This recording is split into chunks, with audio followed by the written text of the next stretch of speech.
Quel public choisir pour enseigner le FLE? Bonjour à tous, c'est Jérémy, bienvenue sur la chaîne Enseigner FLE en ligne. Aujourd'hui, dans cette nouvelle vidéo, on va voir les caractéristiques des différents publics pour lesquels on peut enseigner le FLE. Et on va voir, en fonction de vos aptitudes, votre expérience, vos goûts et vos compétences, quel est le type de public qui est peut-être le plus adapté pour vous. Donc restez bien jusqu'à la fin de la vidéo pour découvrir les caractéristiques, les avantages et les inconvénients de chaque public et quel est le choix le plus judicieux à faire si vous souhaitez enseigner le FLE, que ce soit en ligne ou en présentiel, en 2022. Avant que cette vidéo commence, je vous invite à rejoindre ma formation gratuite. 3 jours pour se lancer en tant que prof de FLE en ligne, sans aucune expérience et en partant de zéro. Donc si vous n'avez pas du tout d'expérience dans l'enseignement du FLE, vous n'avez jamais fait ça de votre vie, vous souhaitez vous lancer par la voie la plus rapide, c'est-à-dire devenir un prof de FLE 100% indépendant en ligne, je vous accompagne à travers ce programme. Il est aussi valable pour ceux qui ont aussi l'expérience dans le FLE, que ce soit en présentiel par exemple. Donc je vous accompagne à travers astuces, méthodes, conseils et un plan d'action sur 3 jours. C'est un programme qui est 100% gratuit et c'est le tout premier lien dans la description. Ne vous en privez pas, vous êtes environ un peu plus de plusieurs centaines à l'avoir téléchargé, donc un peu plus de 300, pas loin des 400. Donc voilà, ne vous en privez pas, c'est un programme 100% gratuit. Premier lien dans la description. Allez, c'est parti, on commence. Alors d'abord, avant de commencer cette vidéo, avant de voir les caractéristiques des différents publics, il faut d'abord définir c'est quoi un prof de FLE. Parce qu'en fait, on pourrait se dire que, ok, par exemple, si on n'est pas prof de FLE, je prends un autre type de prof, une autre terminologie, prof de FOS, on dit non, prof de français sur objectif spécifique. Bah, tout de suite, oui, on n'aura pas le même public, tout à fait le même public. Ou même si je prends par exemple prof de FLI, français langue d'intégration. Bah, évidemment, on n'aura pas le même public, mais ça ne concerne pas cette vidéo. Moi, je suis vraiment, quand on est prof de FLE, quel type de public on a, d'accord? Donc, un prof de FLE, c'est pas un prof de FOS, FOU, FLI, FLS, FLSCO, mais je vais y revenir dans un instant. Un prof de FLE, c'est quoi? C'est un prof de français langue étrangère. Il faut commencer par le commencement. Peut-être vous êtes des personnes qui regardent cette vidéo, vous connaissez les profs de français. Pour vous, vous dites prof de français, mais FLE, vous ne savez pas trop ce que c'est. Bon, j'ai fait beaucoup de vidéos sur la chaîne, notamment une qui s'appelle Devenir prof de FLE, que j'ai fait à Taïwan.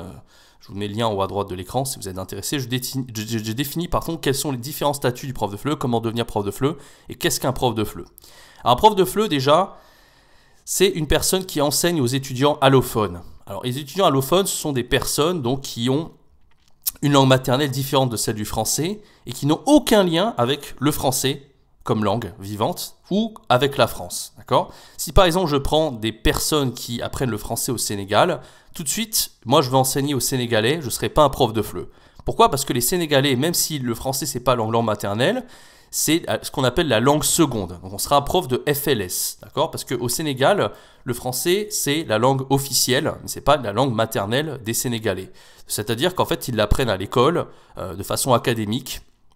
C'est une langue qui est assez bien vue là-bas, hein, parce que la langue maternelle des Sénégalos, c'est par exemple le Wolof, par exemple. Donc voilà, quand on est prof de FLE, on enseigne aux allophones. Alors par exemple, on a des apprenants qui sont allemands ou russes, d'accord? On ne va pas enseigner à certains... Il y a des publics qu'on n'a pas, tout simplement. Voilà. Donc, voilà, je mets le point sur les i, tout est clair là-dessus. Voilà. Alors après, on a des dérivés du prof de FLE, comme je l'expliquais un instant. On peut très bien être prof de français, langue de scolarisation, comme je viens de le dire, de langue seconde, français, langue d'intégration, français sur objectif universitaire, etc. Donc tout de suite, on n'a pas le même public parce que l'objectif n'est pas le même. Ici, l'objectif, c'est de faire apprendre le français aux étudiants allophones qui n'ont aucun lien avec le français et la France, du tout. Alors que là, tous ces terminologies-là, pas forcément toujours rien que la France, mais par exemple FLS, il y a quand même, je vous l'ai dit, le statut de langue seconde, hein, langue officielle, donc ça ne marche pas. Ça, on ne rentre pas dans ce cadre-là. Donc on ne va pas voir ça dans cette vidéo. Alors, les différents types de publics. Bon, déjà, il y a 2 distinctions selon moi. Quand on est prof de FLE, on peut avoir différentes nationalités. Souvent, en fait, les profs de FLE, ils aiment, un peu comme moi, vous aimez la diversité, très certainement. Vous aimez enseigner à des apprenants qui ont des nationalités bien différentes. Ce que j'entends par là, c'est que on peut avoir une classe en fait avec 10 apprenants par exemple de toute nationalité, italien, allemand, espagnol, russe, chinois, coréen, etc. Et on peut aussi être prof de FLE pour des personnes qui ont une seule nationalité. Par exemple, moi quand j'étais enseignant par exemple à l'Alliance française en Chine, j'avais des apprenants seulement chinois. Il y avait une classe de entre 10 15 élèves, voilà, il n'y avait que des Chinois dans cette classe. Même quand j'ai enseigné en ligne, j'ai enseigné sur italki par exemple, une plateforme où on peut enseigner à toute nationalité. Vraiment, j'ai eu toutes les nationalités, je crois, de toute l'Europe, même asiatique, etc. Même américain, même sud-américain. Et par contre, j'ai enseigné sur le site Amazing Talker où j'avais principalement des élèves taïwanais. Donc, que ça soit en ligne ou en présentiel, on peut vraiment avoir comme ça des profils très très divers avec plein de nationalités différentes dans une même classe ou même en cours particulier. Et on peut avoir des classes comme ça où on a une seule nationalité avec laquelle on va enseigner. D'accord? Donc ça, qu'on soit prof de FLE, l'un ou l'autre, ça marche très bien. D'accord? Ensuite, on peut avoir l'âge du public qui va influer beaucoup notre manière d'enseigner. Donc voilà, si on est prof de FLE pour les enfants, ça va pas du tout être pareil que si on est prof de FLE pour les ados ou les adultes. Alors, déjà, ce qui change, c'est la manière d'enseigner parce qu'on ne va pas s'adresser de la même manière. Les pratiques d'enseignement sont très très différentes en fonction de l'âge du public. Et en plus, c'est le niveau aussi que les apprenants vont avoir. D'accord? Par exemple, les enfants, c'est souvent niveau A0 à 1. Très difficile d'avoir plus que ça, à moins que les enfants soient vraiment très très très très doués, qu'ils aient déjà le niveau B2 alors qu'ils apprennent le français. Alors c'est possible en fait, mais si ça à ce moment-là c'est pas de l'apprentissage FLE, ça serait une langue, ça serait des enfants bilingues, voilà, les parents ils leur ont parlé une autre langue, etc. Donc vous voyez, on rentre pas du tout dans le FLE en fait, c'est complètement autre chose. Donc quand on enseigne aux enfants en général c'est A0 à 1. Adolescents ils peuvent aller jusqu'à B1 parce qu'il y a des enfants adolescents qui peuvent être très très doués. Et soit ils sont très très doués, ils sont très forts pour les langues, soit, comme je vous l'ai dit, ça rentre pas, c'est comme les enfants, ils ont quelqu'un de la famille qui parle la langue. Par exemple, moi j'avais des ados sur les sites en ligne ou même en présentiel, qui avaient un parent, que ce soit le père par exemple, qui était d'origine franco-canadienne, donc forcément ils parlaient très bien, ils avaient déjà un niveau B1 en français. Donc là ça compte pas, d'accord? Moi je parle vraiment des personnes qui n'ont pas ce côté un peu bilingue, mais plutôt voilà, qui sont soit très doués, on va dire que ça rentre plutôt dans les adolescents et pas les enfants. Adultes, là par contre on a de tous les types de publics jusqu'à A0 jusqu'à C2. Donc, voilà, adultes, on va revenir, on va un petit peu voir ça en détail maintenant. Alors, quand on a des nationalités diverses, quels sont les avantages et les inconvénients? Moi je trouve ça super d'avoir des nationalités diverses, c'est pour ça que je vous recommande d'enseigner le FLE sur italki, ou bien en présentiel, de tous les instituts de FLE, les écoles privées de FLE, les alliances françaises. Bon, alliances françaises, pas forcément une nationalité diverse, mais dans toute l'école de FLE, 90% du temps, vous aurez des nationalités diverses, d'accord? L'avantage avec ces publics de toute nationalité, il y a une diversité culturelle, d'accord? Et une richesse d'enseignement. C'est ça qui fait la beauté de notre métier de prof de FLE, c'est qu'en fait, au sein même de la classe, vous aurez plein d'apprenants de nationalités différentes. Peut-être que vous avez déjà participé à ces cafés des langues pour pratiquer les langues. Peut-être que vous aviez envie dans le passé de pratiquer votre anglais. Et en se retrouvant comme ça dans des échanges de langues, vous avez adoré ça. Moi, avant de devenir prof de FLE, j'ai fait des cafés des langues comme ça où je me retrouvais avec plein de nationalités différentes et j'adorais ça. Et je suis devenu prof de FLE par la force des choses. Donc déjà, si vous aimez la diversité culturelle, vous aimez parler à plein d'apprenants d'origines différentes, etc., vous aurez cette richesse d'enseignement parce que chaque profil sera différent et en fonction de la classe que vous avez, vous n'aurez jamais les mêmes problématiques, les mêmes erreurs de la part des apprenants, les mêmes accents, les mêmes horizons, la même culture. Et ça, c'est vraiment très très intéressant quand vous aimez la diversité. Vraiment, je vous recommande énormément de devenir prof de FLE, par exemple, sur italki quand vous enseignez en ligne ou bien dans des écoles privées. Ça, c'est très intéressant. En plus de ça, quand vous enseignez, la langue maternelle de l'apprenant sera souvent... Il y a des chances que la langue maternelle soit... et du vocabulaire en commun avec le français. Par exemple, l'anglais, bien sûr, il y a plein de mots transparents avec le français, l'espagnol, l'italien, même le portugais, je crois qu'il y en a. Enfin, il y a plein de langues maternelles comme ça, à moins qu'on ait des langues très éloignées, comme les langues asiatiques, le chinois, mais en particulier les langues européennes. Il y a beaucoup de mots, des fois, qui se ressemblent avec le français, même des structures grammaticales, etc. Donc ça peut être aussi un gros plus pour enseigner à nos apprenants de se baser sur leur langue maternelle, par exemple. Alors que si vous avez un public... On va voir dans un instant, je ne vais pas spoiler, mais une nationalité unique, il n'y a pas cet avantage-là. Voilà, et après, sur le contexte d'enseignement, comme je viens de vous le dire, c'est assez répandu, c'est facile de trouver un travail, c'est un peu partout, le fait qu'il y ait des nationalités un peu différentes comme ça, c'est un peu partout la même chose, que vous soyez en France ou à l'autre bout du monde, vous aurez des écoles de FLE comme ça avec plein de nationalités différentes, et ça c'est vraiment très, très facile de trouver un travail, taux d'insertion très très bon à ce niveau-là. Alors, nationalité unique, pour moi, il y a des avantages, mais aussi des inconvénients. Moi, je suis un peu moins fan. Moi, je préfère nationalité diverse, mais bon, chacun est différent. Nationalité unique, j'ai pas mal fait, que ce soit en ligne ou en présentiel. Je vais vous donner un peu mon ressenti.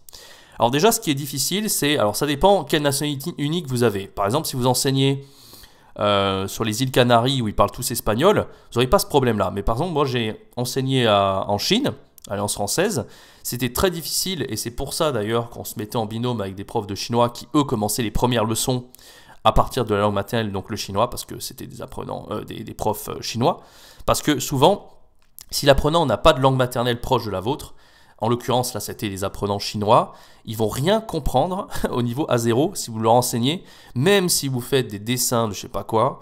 C'est très difficile d'enseigner à des apprenants qui n'ont aucune base de français, niveau A0 total, ils ne connaissent pas un mot. Même si vous leur dites pardon, merci, etc. Vous essayez vous pouvez pas vous baser sur l'anglais parce qu'ils ne parlent pas anglais non plus, la plupart. Hein, quand je dis la plupart, c'est je dirais 60-70% qui n'ont aucune base d'anglais. Hein, ça dépend si vous vous trouvez en Chine par exemple, mais si vous vous trouvez dans la ville où j'étais, moi c'était au centre de la Chine, à Chengdu, hein, c'est pas Shanghai, c'est pas des villes un peu multiculturelles, un peu plus multiculturelles. Donc voilà, donc ça c'est un peu difficile. Donc, niveau A0, très compliqué.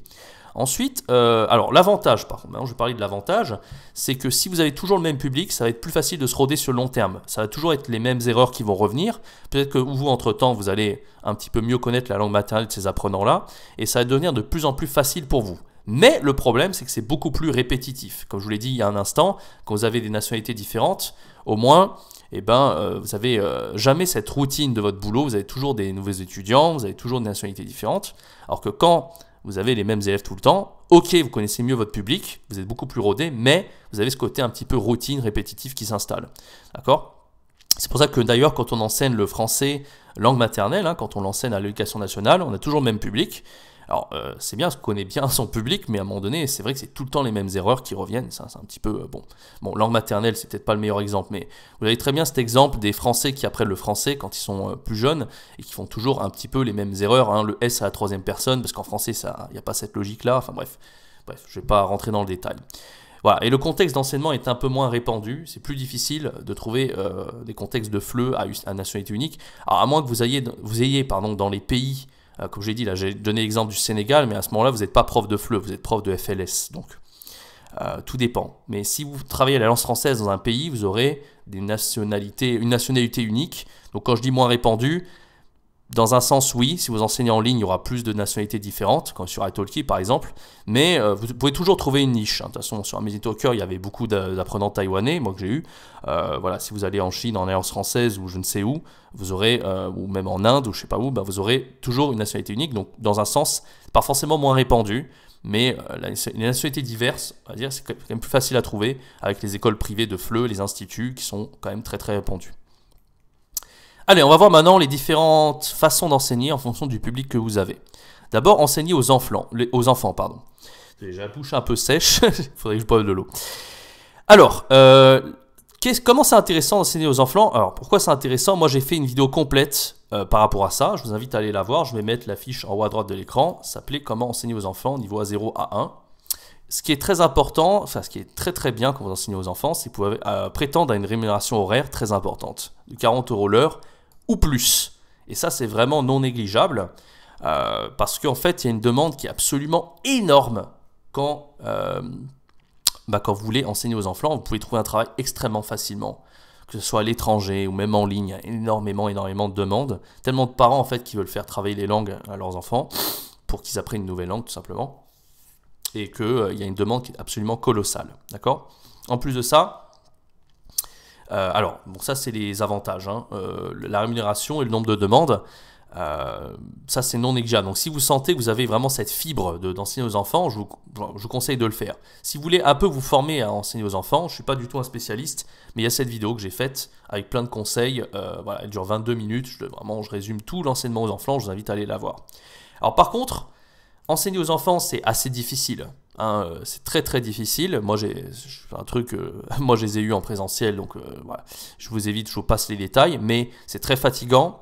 Il y a beaucoup de préparation. Et comme je vous l'ai dit, il faut vraiment que vous soyez fait pour ça. C'est vraiment, pour moi, une vocation. C'est soit vous êtes fait pour ça, soit vous ne l'êtes pas. Donc, je vous invite quand même à essayer les cours enfants. En ligne, par exemple, vous pouvez trouver très facilement des clients. Essayez quelques cours et voyez vraiment si vous prenez du plaisir. Si vous ne prenez pas de plaisir, vous ne forcez pas. En plus de ça, il y a une grosse concurrence, comme je l'ai dit. Forcément, vu qu'il y a énormément de demandes, une concurrence colossale. Donc vraiment, vous pouvez vous spécialiser dans les enfants. Ça peut être très intéressant au niveau rémunération.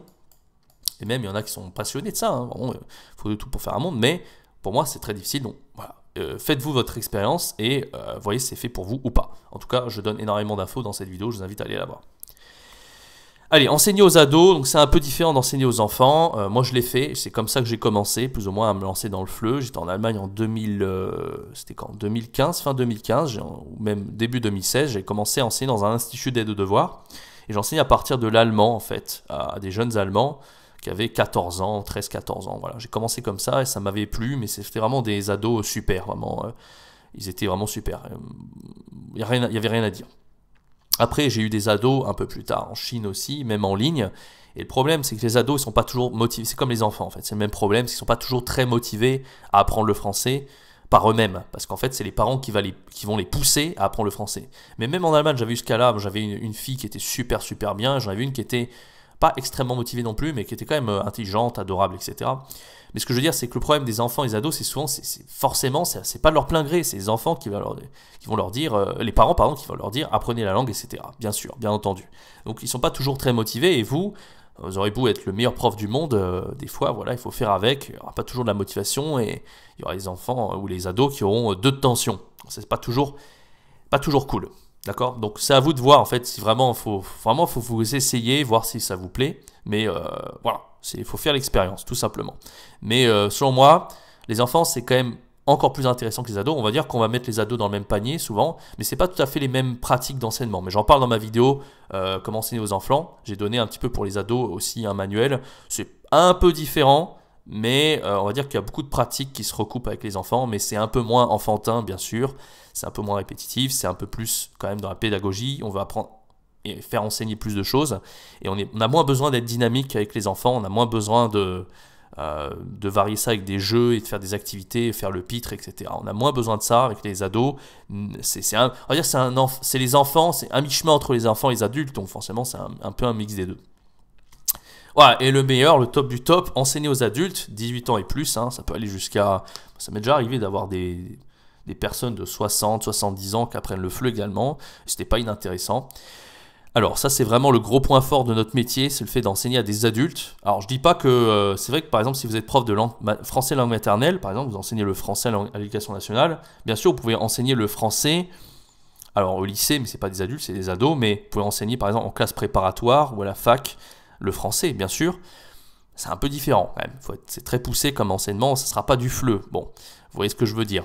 Bon, déjà, le fait d'enseigner aux adultes, c'est que c'est un enseignement qui est très agréable. Bien, ça pallie à ce que je vous ai dit, c'est que souvent, le public que vous avez, que ce soit les enfants ou les ados, ne sont pas motivés.